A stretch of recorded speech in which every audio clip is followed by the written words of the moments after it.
ప్రథమ స్వాతంత్ర సంగ్రామాన్ని ఈ నేలన నడిపిన గోండు వీరుడే రామ్జీ గోండు అని బీజేపీ నేత ఎమ్మెల్యే ఏలిటి మహేశ్వర్ రెడ్డి తెలిపారు. రామ్జీ గోండు 165వ వర్ధంతి సందర్భంగా నిర్మల్ జిల్లా కేంద్రంలోని ఎమ్మెల్యే క్యాంప్ కార్యాలయంతో పాటుగా చైన్ గేట్లో గల రామ్జీ గోండు విగ్రహానికి పూలమాలలు వేసి ఘనమైన నివాళులర్పించారు. ఈ సందర్భంగా రామ్జీ గోండు పోరాట పటిమను గుర్తు చేసుకుంటూ వారి నాయకత్వంలో ఏకకాలంలో అటు ఆంగ్లేయులు ఇటు స్థానిక నైజాం పాలకులతో పోరాటం సాగించిన గొప్ప వీరుడు రామ్జీ గోండు అన్నారు. నిర్మల్ గడ్డపై పోరాడి త్యాగం చేసిన రామ్జీ గోండు సహా 1000 మంది వీరులను ప్రతి ఒక్కరూ స్మరించుకోవాలన్నారు.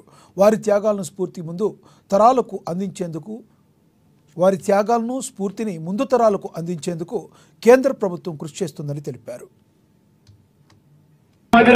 ఇప్పుడు కూడా బ్రిటిష్ పాలకుల్ని ఎదిరించి మా రాజ్యం మాకే కావాలి, మా నీరు మా భూమి మాకే కావాలి అని పోరాటం చేసినటువంటి గొప్ప వీరుడు రామ్జీ గోండు వారి వర్ధంతి సందర్భంగా 165వ వర్ధంతి సందర్భంగా ఇక్కడ విచ్చేసిన ప్రతి ఒక్కరికి కూడా పేరు ధన్యవాదాలు తెలియజేస్తా ఉన్నాం.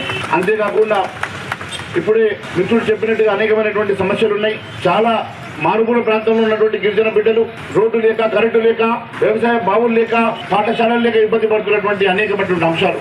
గతంలో మీకు తెలుసు 2009 నుంచి 14 వరకు నేను ఈ ప్రాంతాన్ని ప్రాతినిధ్యం వహించినప్పుడు ప్రతి ట్రైబల్ హ్యాబిటేషన్ కి కనెక్టివిటీ ఉండాలని చెప్పేసి అత్యధికంగా రోడ్లు వేయించినటువంటి సంగతి నేను గుర్తు చేస్తా ఉన్నాను.